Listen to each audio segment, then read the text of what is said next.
నమస్తే, welcome to Suman TV. నేను మీ విష్ణు. ప్రస్తుతంతో పాటు certified investment advisor Edara Ramakrishna గారు ఉన్నారు. వారితో మాట్లాడదాం. నమస్తే ఈదర రామకృష్ణ గారు. నమస్తే అండి. రామకృష్ణ గారు, గత అక్టోబర్లో సెబీ ఈ ఆప్షన్స్ రూల్స్కి సంబంధించి కొన్ని మార్పులు చేర్పులు చేసింది. సో వాటి గురించి పెద్దగా అవగాహన లేకపోవడం వల్ల చాలామంది ట్రేడర్లు కోట్లాది రూపాయలు నష్టపోయారు కదా. మరి వాళ్ళ పరిస్థితి ఏంటంటారు ఇప్పుడు? అంటే ఇది ఒక విచిత్రమైన పరిస్థితి నెలకొందండి ప్రస్తుతం. ఈ ఆప్షన్ ట్రేడింగ్లో కొత్తగా కొన్ని రూల్స్ని ప్రవేశపెట్టింది. అట్లాగే గత నవంబర్లో ఉన్న రూల్స్ని కొన్ని తీసివేయటం జరిగింది.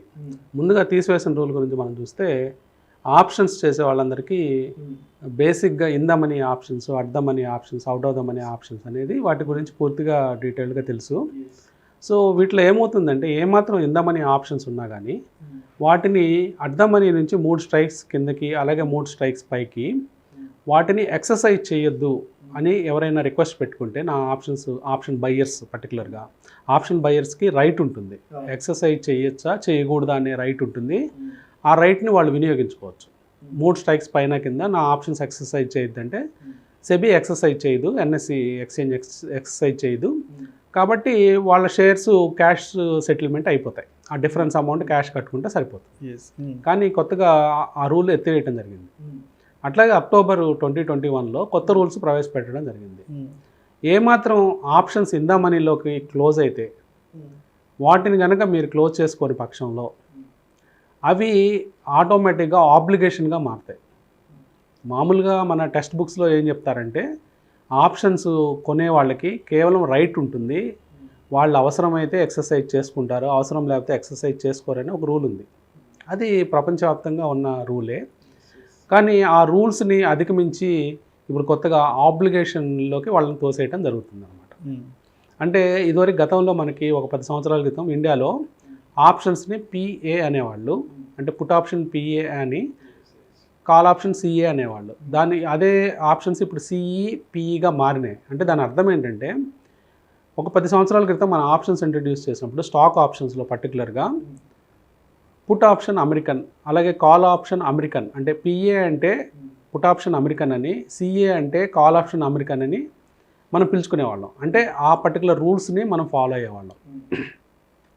తర్వాత కాలక్రమేణా ఆ ఆప్షన్స్ని తీసేసి సిఈపిఈగా మార్చారు. అంటే యూరోపియన్ స్టైల్లో మన ఆప్షన్స్ ఎక్సర్సైజ్ చేయడం మొదలుపెట్టారు.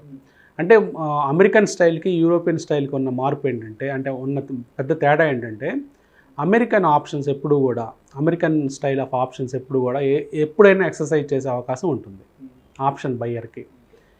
యూరోపియన్ ఆప్షన్స్కి అంటే సిఈ కానీ పిఈ కానీ అది ఎక్సర్సైజ్ చేసే అవకాశం ఆప్షన్ బయ్యర్కి ఉండదు. కేవలం క్యాష్ సెటిల్మెంట్ డే రోజు ఏ ప్రైస్ అయితే క్లోజ్ అవుతుందో ఆ ప్రైస్ దగ్గర మాత్రమే ఆప్షన్స్ని క్లోజ్ చేస్తారు ఎక్స్చేంజ్ వాళ్ళు. మనము గత 10 సంవత్సరాలుగా సిఈపిఈకి అలవాటు పడటం జరిగింది. అంటే యూరోపియన్ స్టైల్ ఆఫ్ ఎక్సర్సైజ్కి అలవాటు పడటం జరిగింది. అంటే మనం ఆప్షన్స్ ట్రేడ్ చేస్తున్నప్పుడు సెటిల్మెంట్ డే రోజున మనకి ఏదైతే ప్రైస్ ఉంటుందో ఆ ప్రైస్కే మనము క్లోజ్ అవుతుందని చెప్పేసి ధైర్యంతో మనం ట్రేడ్ చేస్తాం. ఈ మధ్యలోనే మనకు ప్రాఫిట్ వస్తే బుక్ చేసుకోవటం, స్టాప్ లాస్ వస్తే స్టాప్ లాస్ పద్ధతి ప్రకారం స్టాప్ లాస్ ఎంత లాస్ వస్తే అంత లాస్ తీసుకోవటం అందరికీ సుపరిచితమే. కానీ ఇప్పుడు కొత్తగా వచ్చిన రూల్స్ వల్ల పొరపాటున మీ ఆప్షన్ కనుక ఇందా మనీ క్లోజ్ అయితే అవి కంపల్సరీగా ఆటో క్యాష్ సెటిల్ మాత్రం అవ్వదు. అంటే ఎక్స్చేంజ్ క్యాష్కి సెటిల్ చేయదు. కంపల్సరీగా మీ ఆప్షన్స్ ఏదైతే స్టాక్లో మీరు చేస్తారో, అంటే ఇది ఇండెక్స్ ఆప్షన్స్కి మాత్రం వర్తించదండి. ఇండెక్స్ ఆప్షన్స్కి ఈ రోజు కూడా క్యాష్ సెటిల్మెంట్లోనే ఉంటాయి. ఇది కేవలం స్టాక్ ఆప్షన్స్కి వర్తిస్తాయి.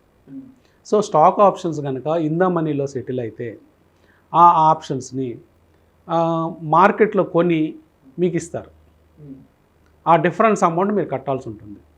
ఇదే మొన్న డిసెంబర్లో జరగడం జరిగింది. డిసెంబర్లో హిండాల్కో అనే ఒక షేర్ కనుక ఎగ్జాంపుల్ కనుక తీసుకున్నట్లయితే కేవలం 35 పైసలు ఇన్ ద మనీ ఆప్షన్స్ వల్ల ఇన్వెస్టర్స్కి దాదాపుగా 30 రూపాయల నుంచి 40 రూపాయల దాకా నష్టం వచ్చింది. ఎందుకంటే ఆప్షన్ మార్కెట్లో ఎక్కువ ప్రైస్ దగ్గర కొని ఈ షేర్లని వాళ్ళకి బదలాయించడం జరిగింది, ఆప్షన్స్ కొన్న వాళ్ళకి. సో ఆప్షన్ కొన్న వ్యక్తి ఫర్ ఎగ్జాంపుల్ అతను ₹1కో ₹2కో ఆప్షన్ కొంటే అతను లాట్ సైజ్ ప్రకారం తనకు 2000, 3000, 4000 నష్టం వస్తుందని తను ముందుగానే ఊహించుకుంటాడు. కానీ ఇప్పుడు ఆ లాసు అమాంతంగా 40 రూపాయలకి పెరిగిపోవడం వల్ల అతని లాసు 80,000 90,000 పర్ లాట్ అయిపోయింది.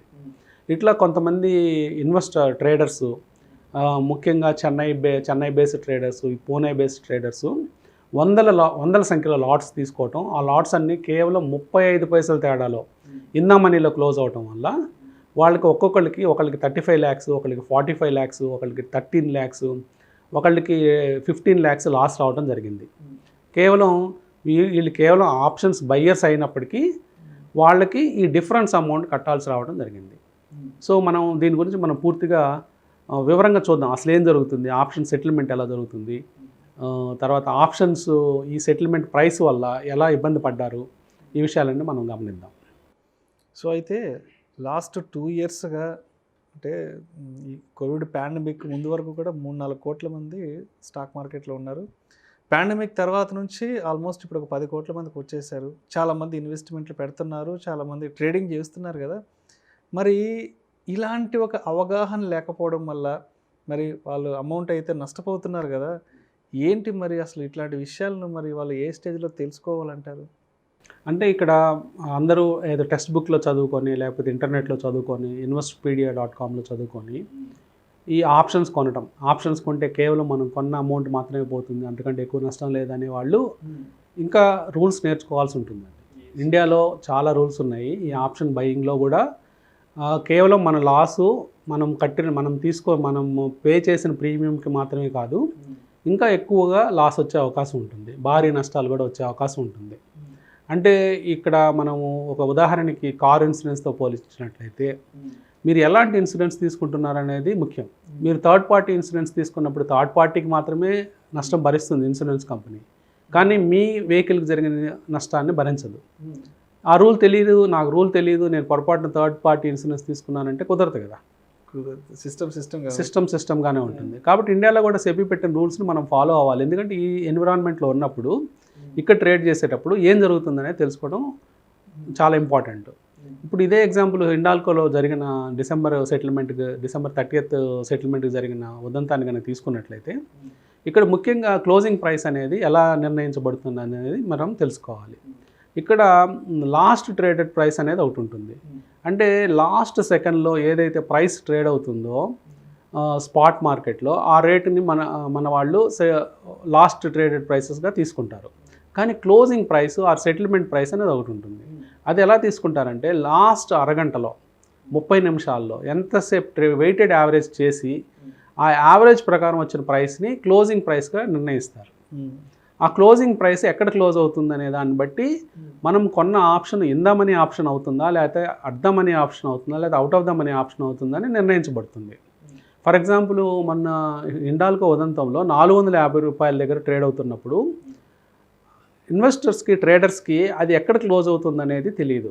Last half an hour price ఎప్పుడు డిక్లేర్ అవుతుందంటే 3:30 కొన్ని సెకండ్స్కి ఎక్స్చేంజ్ నిర్ణయిస్తుంది. అంటే క్యాల్కులేషన్ ముందు తెలుస్తున్నప్పటికీ చాలా అంటే కాస్ట్లీ సాఫ్ట్వేర్స్ ఉన్న వాళ్ళకి మాత్రమే యావరేజ్ ప్రైస్ తెలుస్తుంది ఎక్కడ క్లోజ్ అవ్వబోతుంది అనేది. కానీ మామూలు ఆర్డినరీ సాఫ్ట్వేర్స్ ఉన్నవాళ్ళు లేదా ఆర్డినరీ టెర్మినల్స్ ఉన్న వాళ్ళకి లాస్ట్ ట్రేడెడ్ క్లోజింగ్ ప్రైస్ అనేది అంటే యావరేజ్ ట్రేడెడ్ ప్రైస్ అనేది తెలియదు. యావరేజ్ ట్రేడెడ్ ప్రైస్ లాస్ట్ సెకండ్స్లో కూడా మారిపోతూ ఉంటుంది. సో మొన్న జరిగింది కూడా అదే, కేవలం 35 పైసలు తక్కువగా 449.65 దగ్గర హిండాల్కో క్లోజ్ అయిందని చెప్పి అనేసి నిర్ణయించింది. సో ఎప్పుడైతే 449.65 నిర్ణయించడం జరిగిందో అందరూ కూడా ఎవరైతే పుట్స్ కొన్నారో వాళ్ళందరూ ఇందామని ఆప్షన్స్ కొన్న వాళ్ళుగా మిగిలిపోయారు. అదే ఫర్ ఎగ్జాంపుల్ అదే షేర్ కనుక 450 రూపాయల 10 పైసల్లో క్లోజ్ అయినట్లయితే, అంటే ఒక 45 పైసలు పైన ట్రేడ్ అయినట్లయితే కాల్ ఆప్షన్స్ కొన్న వాళ్ళందరూ కూడా ఇందామని కాల్ ఆప్షన్స్ బయర్స్ కింద అయిపోయేవాళ్ళు, పుట్ ఆప్షన్స్ వాళ్ళందరూ అవుట్ ఆఫ్ ద మనీ అయిపోయేవాళ్ళు. కేవలం కొద్ది పైసల తేడాతోనే ఇందామని out of the money game మారిపోయింది. సో చిన్న ఇన్వెస్టర్స్కి ఈ సౌలభ్యం లేదు. ఎక్కడ క్లోజ్ అవుతుంది అంటే పర్టికులర్గా రౌండ్ నెంబర్స్ దగ్గర క్లోజ్ కాకుండా, అంటే స్ట్రైక్ ప్రైస్ దగ్గర క్లోజ్ కాకుండా దూరంగా క్లోజ్ అవుతుంటే పర్వాలేదు, అవుట్ ఆఫ్ ద మనీ ఇందామని మనం క్లియర్గా చెప్పేయచ్చు. ఫర్ ఎగ్జాంపుల్ అది 455 దగ్గర ట్రేడ్ అవుతుంటే నెక్స్ట్ స్ట్రైక్ పైన ఉంటుంది కాబట్టి 460 ఉంటుంది కాబట్టి ఆటోమేటిక్గా అది అవుట్ ఆఫ్ ద మనీ అని చెప్పచ్చు మనం, లేకపోతే ఇందామని అని చెప్పచ్చు, అది కాలు పుట్టు ఆధారంగా. కానీ ఇక్కడ ఇన్వెస్టర్స్ ఎక్కడ తేడా పడుతుందంటే ఎగ్జాక్ట్గా స్ట్రైక్ ప్రైస్ దగ్గర ట్రేడ్ అవుతున్నప్పుడు లాస్ట్ మినిట్స్లో అది ఎటు గ్రీస్కి అటు ఉంటుందా ఇటు ఉంటుందా అనేది తెలియదు. అట్లాంటి సందర్భంలో ఎవరు ఇందా మనీలో పడిపోతారు అంటే కాల్ ఆప్షన్ బయర్స్ ఇందా మనీలో పడతారా లేదా పుట్ ఆప్షన్ బయర్స్ ఇందా మనీలో పడతారా అనేది ఆ కొద్ది నిమిషాల తర్వాత తెలుస్తుంది. కాబట్టి వీళ్ళకి ఇందా మనీలోకి వెళ్ళిన తర్వాత అది ఫోర్స్డ్గా వీళ్ళు బై చేయాల్సి ఉంటుంది ఆప్షన్ ఆ టైంలో. ఇక్కడ వచ్చిన ప్రాబ్లం ఏంటంటే ఆ లాస్ట్ ఫ్యూ మినిట్స్లో కొంతమంది గ్రహించినప్పటికీ పొజిషన్ క్లోజ్ చేసుకుందామని ట్రై చేసినప్పటికీ బయ్యర్ లేడు. ఆ పర్టికులర్ స్ట్రైక్ ప్రైస్లో బయ్యర్ లేకుండా కేవలం సెల్లర్స్ మాత్రమే ఉన్నారు. సో వీళ్ళు ఏ ప్రైస్ దగ్గర క్లోజ్ అవుతుందనే తెలియకపోవడం వల్ల ఎవరిందా మనీలోకి వెళ్తున్నారో అర్థం కాకపోవడం వల్ల లాస్ట్ మినిట్లో కొందామని ట్రై చేసినప్పటికీ అక్కడ ప్రైస్ అనేది లేదు, బయ్యర్ లేడు. బయర్ లేకపోవడం వల్ల వీళ్ళకున్న ఆప్షన్స్ని అమ్మలేక ఆ ఆప్షన్స్ని యాజ్ ఇట్ ఈస్గా వదిలేయటం జరిగింది. వదిలేయటం వల్ల అవి అన్నీ కూడా ఆప్షన్కి వెళ్ళిపోయి ఆప్షన్లో ఎక్కువ ప్రైసుల దగ్గర కొనబడి వీళ్ళకి అవన్నీ ఫైన్ రూపంలో మారిపోయి కొన్ని లక్షల రూపాయలు ఫైన్స్ పట్టడం జరిగింది. సో ఇది కాకుండా ఇప్పుడు ఇండియన్ మార్కెట్లో స్టాక్ ఆప్షన్స్ పర్టికులర్గా కొనేవాళ్ళు లేకపోతే అమ్మే వాళ్ళకి కొన్ని రూల్స్ ఉన్నాయి. లాస్ట్ 4 డేస్లో అంటే గురువారం సెటిల్మెంట్ ప్రతి మంత్లీ సెటిల్మెంట్ జరుగుతుంది కాబట్టి ఈ స్టాక్ ఆప్షన్స్లో సోమవారం నుంచి మొదలు పెడితే లాస్ట్ 4 డేస్లో సోమ మంగళ బుధ గురు ఈ 4 రోజుల్లో మార్జిన్స్ విపరీతంగా పెంచేశారు. అంటే 25% మార్జిన్ వల్ల 50%, 50 75%, 75 100% దాకా పెరగడం జరుగుతుంది. కాబట్టి ట్రేడర్స్ ఆల్రెడీ పెంచిన మార్జిన్స్ వల్ల కొంతమంది ముందే బయటపడటం జరుగుతుంది. అంటే 4 రోజుల ముందే వాళ్ళు ట్రేడ్స్ని క్లోజ్ చేసుకొని బయటకు వెళ్ళిపోవడం జరుగుతుంది. కానీ బ్రోకర్స్ వీళ్ళందరూ రికమెండ్ చేసేది ఏంటంటే ఎట్టి పరిస్థితుల్లో సెటిల్మెంట్ రోజు కల్లా మీరు ఇందామని ఆప్షన్స్ ఉన్నట్లయితే పొజిషన్స్ క్లోజ్ చేయమని వాళ్ళు చెప్తున్నారు. సో పొజిషన్స్ క్లోజ్ చేసినట్లయితే వాళ్ళకి ఇలాంటి ఇబ్బందులు కలగవు. కానీ వీళ్ళు పొజిషన్స్ క్లోజ్ చేయడానికి ట్రై చేసినప్పటికీ ఆప్షన్ బయ్యర్స్ లేకపోవడంతో వీళ్ళు వాళ్ళ పొజిషన్స్ని అమ్మలేకపోయారు. అంటే ఇక్కడ భారీ ఎత్తున ఇంత పెద్ద లిక్విడిటీ ఉన్న షేర్స్లో కూడా పొజిషన్స్ క్లోజ్ చేసుకోలేకపోతున్నారంటే అంటే హిండాల్కో లాంటి షేర్లు ఇంకా చాలా షేర్స్ ఉంటాయి. దాదాపుగా 200-250 షేర్లు ఈ F&Oలో ట్రేడ్ అవుతూ ఉంటాయి. ఈ షేర్స్లో చాలా ఇల్లిక్విడ్ షేర్స్ కూడా ఉంటాయి.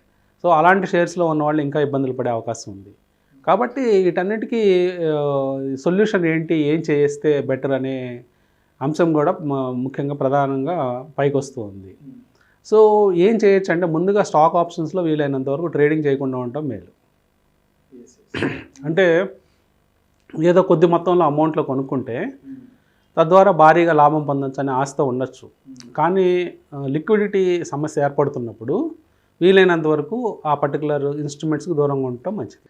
రామకృష్ణ గారు, ఇప్పుడు ఈ ఆప్షన్స్ బయింగ్లో లిమిటెడ్ లయబిలిటీ అని టెక్స్ట్ బుక్స్లో ఉంటుంది.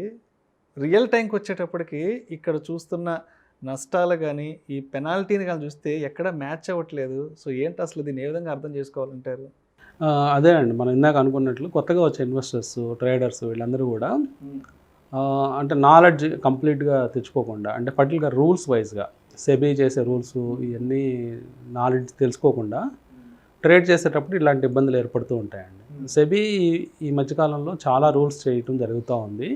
ముఖ్యంగా స్పెక్యులేషన్ని అరికట్టడం లేకపోతే కొత్త ఇన్వెస్టర్లని కంట్రోల్లో పెట్టడం ఇలాంటి కారణాలు కావచ్చు. కారణాలు ఏమైనప్పటికీ రూల్స్ని మనం ఫాలో కావాల్సిన బాధ్యత మనకుంది. ఈ మార్కెట్లో ఉన్నాం కాబట్టి, ఇండియన్ మార్కెట్లో ఉన్నాం కాబట్టి ఈ రూల్స్ ఫాలో కావాల్సిన అవసరం ఉంది. మీరు అన్నట్లు టెక్స్ట్ బుక్లో కేవలం లయబిలిటీ లిమిటెడ్ అని చెప్తారు. అంటే మనం ఎంత అయితే పెట్టుబడి పెడతామో ఆప్షన్ కొనడానికి అంత మాత్రమే కోల్పోయే అవకాశం ఉంటుందని చెప్తారు. కానీ ఇక్కడ అలా కనిపించడం లేదు. ఈవెన్ 10,000 పెట్టిన వాళ్ళకి కూడా కొన్ని లక్షల రూపాయలు పోయే అవకాశం ఇక్కడ క్లియర్గా కనిపిస్తుంది. కేవలం హిండాల్కో తర్వాత ఈ హిండాల్కో ఉదంతంలో 2-3 రోజుల తర్వాత కేవలం 20-30 రూపాయలు మాత్రమే పెరగడం జరిగింది. సపోజ్ అది ఒక 20% పెరిగితే 20% అమౌంట్ కట్టాల్సి ఉంటుంది. అంటే ఒక్కొక్క లాట్కి దాదాపుగా 1,50,000-2 లక్షలు కోల్పోయే అవకాశం ఉంటుంది. ఇక్కడ ఆక్షన్ ప్రొసీజర్స్ కనుక మనం గమనించినట్లయితే ఒక షేరు వాళ్ళు ఆక్షన్ మార్కెట్లో కొంటారు. ఈ ఆప్షన్ లయబిలిటీలోకి వెళ్ళిన వాళ్ళ కోసం అక్కడ కనుక ఎవరు కనుక అమ్మకానికి రాకపోయినట్లయితే దాని కట్ ఆఫ్ ప్రైస్ 20%గా నిర్ణయించింది సెబీ. సో ఈరోజు కాలంలో దాదాపుగా కొన్ని లాట్లు 10 లక్షలు 15 లక్షలు కూడా ఉండటం జరిగింది. సో 10-15 లక్షలు ఉండే కాంట్రాక్ట్ సైజులు కనుక ఆప్షన్లో దొరకకపోతే దాదాపుగా ఇన్వెస్టర్కి ట్రేడర్కి 1,50,000 నుంచి 3 లక్షల దాకా పెనాల్టీ పడే అవకాశం ఉంటుంది ఒక లాట్కి. కాబట్టి ఇవన్నీ దృష్టిలో పెట్టుకొని ఇన్వెస్టర్సు ట్రేడర్సు జాగ్రత్తగా అంటే పొజిషన్స్ని బిల్డ్ చేయడం కానీ, బిల్డ్ చేసిన పొజిషన్ క్లోజ్ చేయడం కానీ చేయాలి. కేవలం మనము ట్రేడింగ్ స్ట్రాటజీస్ పెట్టుకోవడం, ట్రేడింగ్ రూల్స్ పెట్టుకోవడం కాకుండా బయట ఎన్విరాన్మెంట్లో సెబీ రూల్స్ ఎలా ఉన్నాయి, అంటే ఎక్స్చేంజ్ రూల్స్ ఎలా ఉన్నాయి, క్లియరింగ్ కార్పొరేషన్ రూల్స్ ఎలా ఉన్నాయి, ఇవన్నిటిని కూడా అప్పుడప్పుడు వాటిని చూసుకుంటూ ఉండటం బెటర్. అలా తెలియకుండా పొరపాటున అంటే అవగాహన లేకపోవడం, లేకపోతే అమాయకత్వంతోనో మనం ట్రేడ్ చేసినట్లయితే ఈ నష్టాలు తెచ్చుకునే అవకాశం ఉంది. సో అయితే ఇప్పటి వరకు చాలామందికి ఈ రూల్స్ గురించి తెలియదు. సో ఇక నుంచి ఫర్దర్గా మరి ఈ ఆప్షన్స్ ట్రేడింగ్ చేసేవాళ్ళు ఎటువంటి అప్రమత్తతో ట్రేడింగ్ చేస్తే బాగుంటుందంటారు? పర్టికులర్గా ఈ రూల్స్ అన్ని స్టాక్ ఆప్షన్స్ ఉన్నాయి కాబట్టి, అంటే మనం ఇందాక కూడా చెప్పుకున్నాం, మామూలుగా ఇండెక్స్ ఆప్షన్స్కి ఈ రూల్స్ లేవు. సో స్టాక్ ఆప్షన్స్కి ఉన్నాయి కాబట్టి స్టాక్ ఆప్షన్స్ చేసే వాళ్ళందరూ కూడా స్ట్రిక్ట్గా ఈ రూల్స్ ఫాలో కావటం ఒకటి, లేదా ఈ రూల్స్ ఫాలో కావడం కష్టం అనుకున్నప్పుడు 4 days బిఫోరే పొజిషన్స్ని ఎగ్జిట్ అయిపోయి నెక్స్ట్ మంత్కి రోల్ ఓవర్ చేసుకోవడం బెటర్. రైట్. ఒకటి అంటే ఈ కరెంట్ మంత్ కాంట్రాక్ట్స్ అన్నింటినీ క్లోజ్ చేసుకొని ఈ కాంట్రాక్ట్స్ని రోల్ ఓవర్ చేసుకొని నెక్స్ట్ మంత్కి వెళ్ళిపోవడం బెటర్. ఇలాంటి చిన్న చిన్న సూచనలు కనుక పాటించినట్లయితే వాళ్ళు సేఫ్గా ఉండే అవకాశం ఉంది. Thank you so much either Ramakrishna గారు. ఈ ఆప్షన్స్ రూల్స్ విషయంలో సెబీ తీసుకొచ్చిన మార్పులు చేర్పుల గురించి మీ విశ్లేషణ ద్వారా ప్రేక్షకులకు చాలా చక్కగా వివరించారు. Thank you so much sir.